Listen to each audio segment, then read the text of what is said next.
Afternoon. Sorry for the very delayed start today. The President spoke earlier today with Kentucky Governor Matt Bevin and offered his deepest sympathies and condolences to the victims of the attack at Marshall County High School. We are preparing to leave tonight for Switzerland, where the President will be attending the World Economic Forum. Director Cohn and General McMaster did a great job previewing that trip to all of you yesterday, so I won't add too much more to their remarks. The President is very much looking forward to delivering the message to the world that America is open for business and that there is no better time in history to invest and create jobs here in the United States. As you all know, this week is National School Choice Week. Secretary Davos has been a strong leader on this issue for many years, and she was doing a great job leading the charge at the Department of Education. The President released a proclamation officially declaring this National School Choice Week. To maintain our global leadership and strengthen our modern economy, he wrote, "America's education system must prepare students for the unforeseen challenges of the future by giving parents more control over their children's education. We are making strides toward a future of unprecedented educational attainment and freedom of choice." During National School Choice Week, I encourage parents to explore innovative and educational alternatives, and I challenge students to dream big and work hard for the futures they deserve.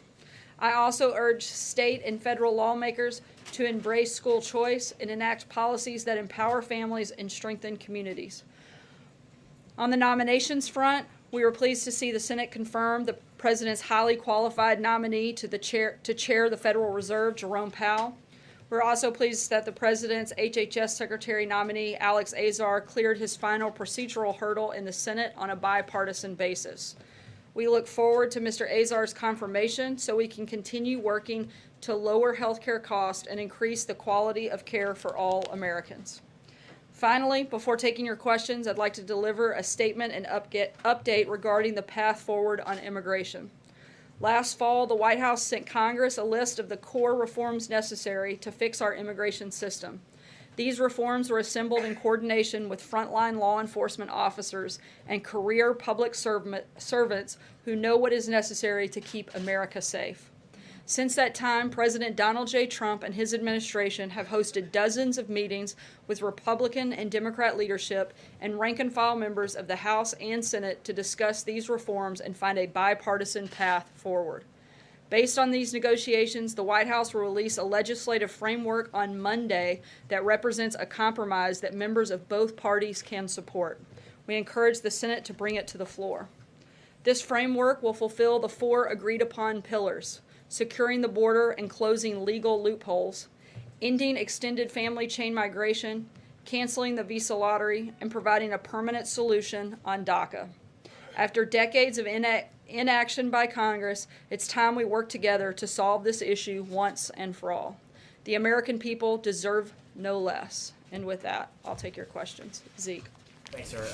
First on that immigration announcement, does that legislative framework you said as a permanent solution for DACA, does that include a path to citizenship for the recipients?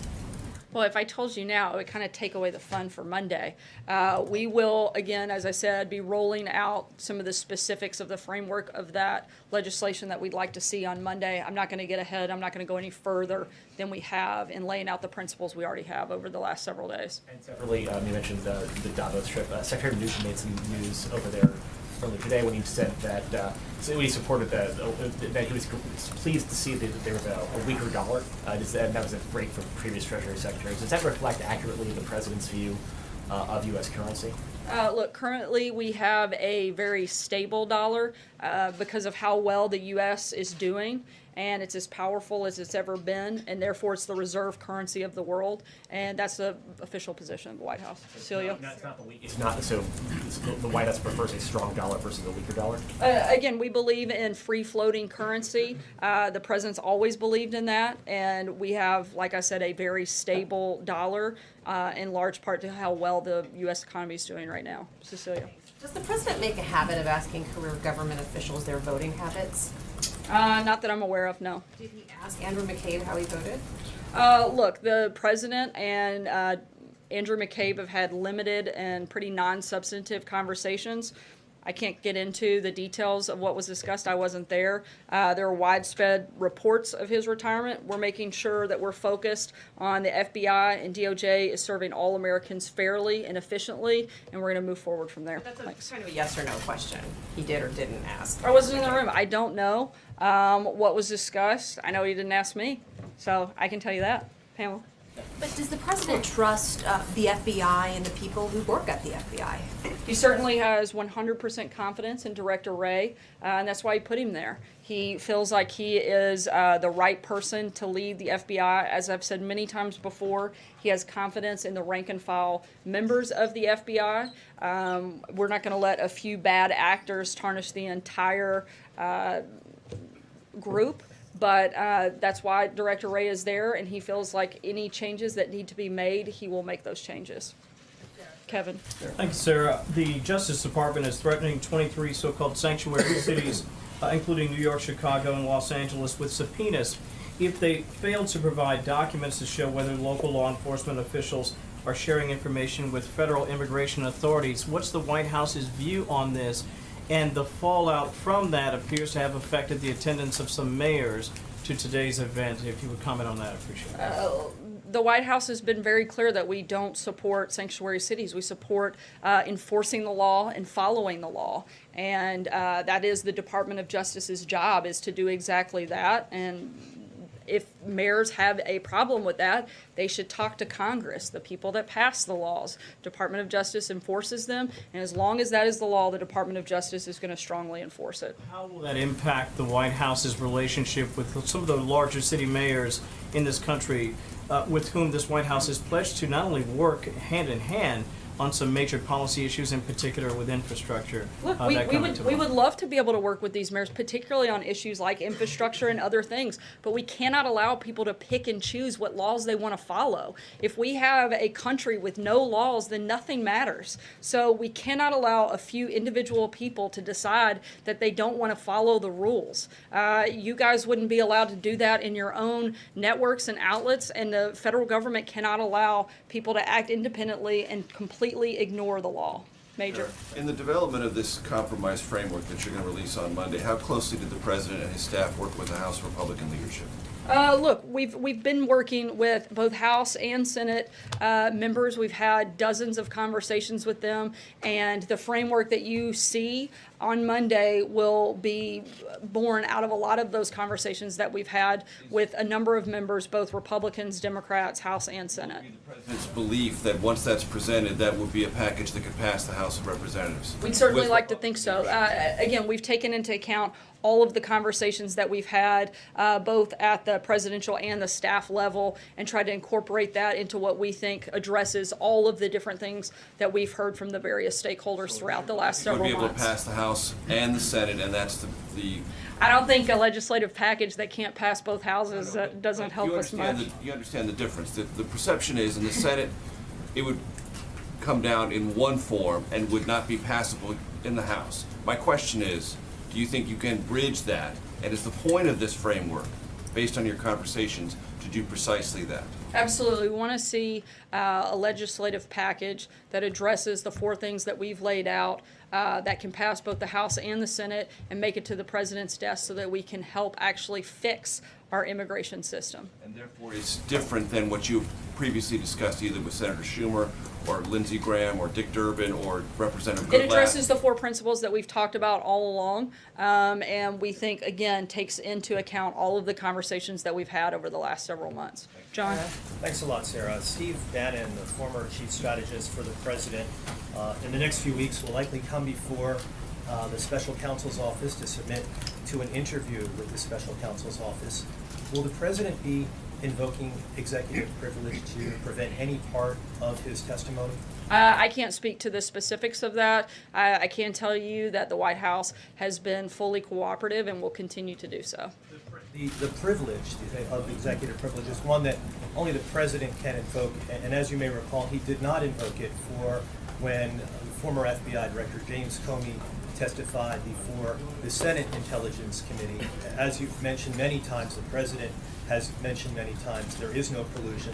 I'm glad you guys are starting to echo that too. If you could say it more and more when you're on your networks, that'd be really helpful. Why would the president want to invoke executive privilege? After all, he didn't do so for the former FBI director. Look, I'm not going to walk through hypothetical conversations or negotiate with you guys. That's something that the attorneys are going to do.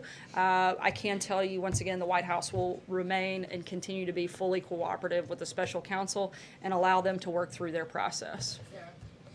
Right here. Go ahead. Yeah, so the president on immigration seems to have positioned himself in the center between the House and the Democrats and the Senate. The Democrats seem to be moving further left and pulling bait and switch on border wall funding. What is the benefit of the president being in that position as negotiations move forward? Look, the president's in the position to lay out a framework. There's nothing currently on the table that addresses all of the concerns that we feel like brings all of this various stakeholders to the table, like this framework does. And the president wants to lead on this issue, and that's exactly what we're going to do, and you'll see more details of that on Monday. Kristen? Thanks. What was the president's reaction to learning that his former national security advisor, Michael Flynn, didn't immediately tell him that he was interviewed by the FBI here at the White House? Look, as you know, I'm not going to get into the details of anything on this case. If you have specific questions on that, you'd have to reach out to the special counsel. Frustrated by that? I haven't spoken to him about that specific Last time issue. as he spoke with Michael Flynn? I'm not sure. And does the president still think that Michael Flynn is a quote-unquote wonderful man? I haven't asked him since he made that statement. One final question, Sarah. You told Cecilia that you hadn't asked the president whether he asked how Andrew McCabe had voted. That's one of the stories that's the leading story of the day. You didn't talk It's to not the the leading president? story that most Americans care about. to the president about one of the even big all of the stories? polling that any person in here would take, I very seriously doubt that any person in America would list that as an issue they care about. And frankly, that's what we're focused Can you on. ask him and get us an answer? I'll let you know. John? Thank you, Sarah. Two brief questions. First, housekeeping matter. It has been reported unofficially that the president will host French President Emmanuel Macron and his wife at his first state dinner coming up this April, I believe.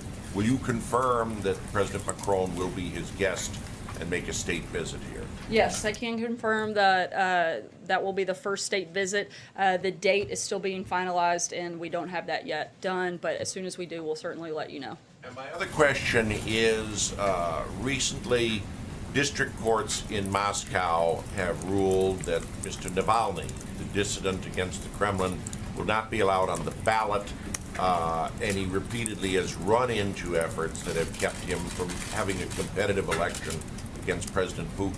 Does the White House have any feelings about that and about the Russian elections? I'll have to get back to you on that one. Fred? I have two questions. First, could you comment on the president nominating Charles Reddick to be the IRS commissioner? We don't have any personnel announcements on that front at this point. Okay. And another question.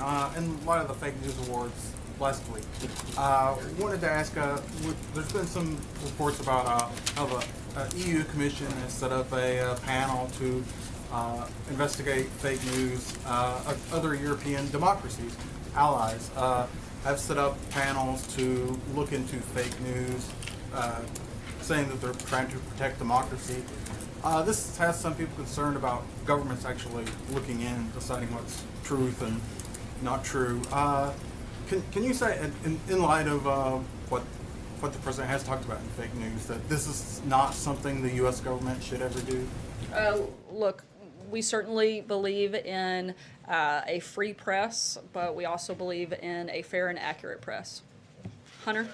Sarah, was the president speaking more metaphorically when he promised to build a solid wall that was over 30 to 50 feet high along the border? Look, the president's always guaranteed he's going to build a wall, and that's exactly what he intends to do. Over the past several years, I know he's talked about what that could look like.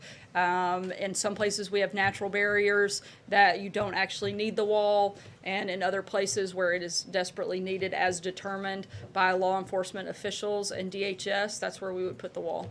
Maggie? What does his actual vision of the wall look like, though? I think you'll see some more of those details laid out in the framework on Monday.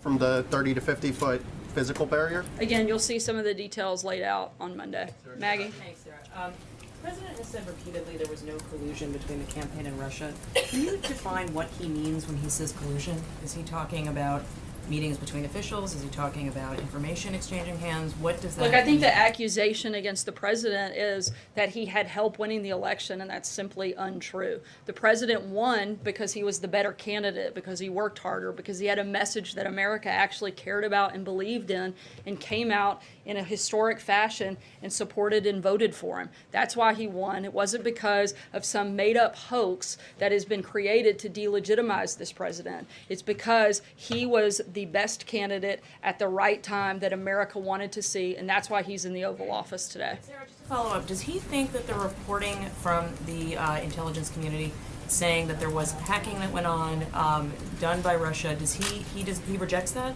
Or does No, he accept- he's addressed that, but that doesn't mean that he participated in it. I think those are very different things. Stating the existence of something happening is very different than having helped make it happen, and you can't conflate the two.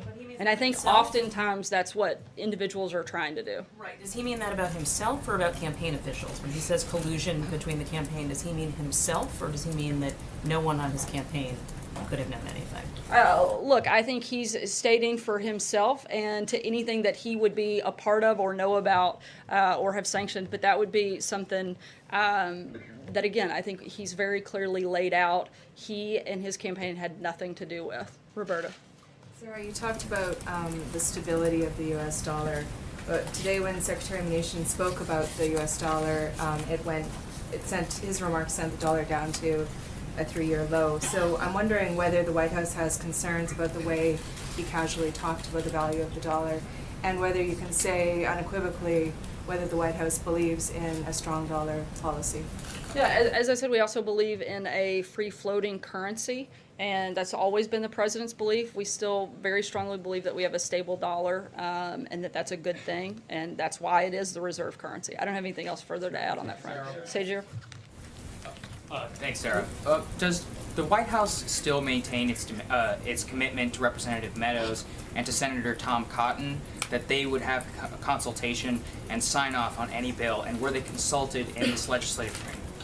Again, we've been consulting with both of those individuals as well as a number of other members of Congress and incorporated a lot of those thoughts and ideas into this framework that you'll see on Monday. Take one last question, Peter. Sarah, let me ask you. On Tuesday, it was a high school in Kentucky. Monday, a school cafeteria outside Dallas, a charter school parking lot in New Orleans as well. There have been 11 shootings at schools in the first 23 days of this year. In October, after the Vegas shooting, you said it was an unspeakable tragedy from that podium, said it was a day for consoling survivors and mourning those who we lost. But you said there's a time and place for political debate. What has the president done in the time since October to try to prevent any of these shootings from taking place? Look, I think first and foremost to recognize that any loss of life is incredibly sad, and any shooting at any school across this country is something that should never happen. Students fearing for their lives while they're attempting to get an education is unacceptable, certainly in this administration and by this administration. The president believes that all Americans deserve to be safe in their schools and in their communities. We've had 2 years of increased violence prior to the president taking office. We've tried to crack down on crime throughout the country. The president instructed his administration to make the recent crime wave a top priority. Some of the things that they've accomplished in that process and been focused on is they've charged more defendants with violent crime offenses than in any year in decades. They've charged the most federal firearm prosecutions in a decade, and they've convicted 1,200 gang members and took down numerous drug trafficking organizations, all in an attempt to help create safer and better communities and certainly safer schools. Thanks so much, Wait, guys. Sarah, to be clear, you said we all agree that we want students to be safe at schools. That's not in dispute. And we all agree we don't want there to be crime. But what is the president specifically doing?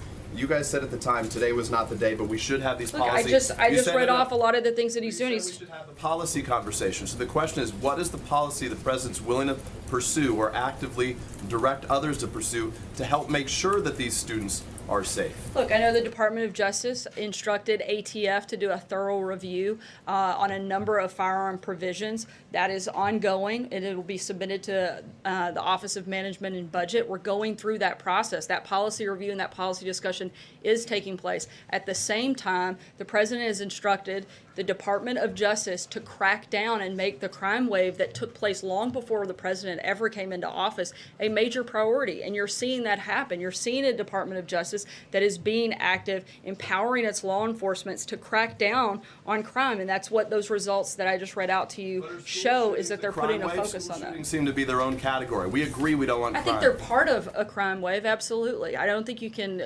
completely separate the two. They are a part of domestic violence, and I think that it certainly would be part of a crime wave that we are focused on addressing, and you can see some of the things that we've done since taking office. For the nation and tell Americans how he feels about this issue and try to do what he can with the bully pulpit I think to help. he has, Peter. I mean, to sit there and question, I'm sorry, hold on. I was polite and let you finish, I'll but listen. let me be very clear on this. The fact that you're basically accusing the president of being complicit in a school shooting is outrageous. It's his advertisement that accuses the Democrats of being complicit on a different topic. I'm not accusing the president of anything. Ignoring I'm the fact concerned of the about safety students and in America security who of our wanna know what he's borders gonna is do. very different. The president has been very clear and instructed the top law enforcement agency in this country to crack down on crime and to do everything they can to prevent these types of things. We've talked about it here numerous times, and we're going to continue moving forward in that process.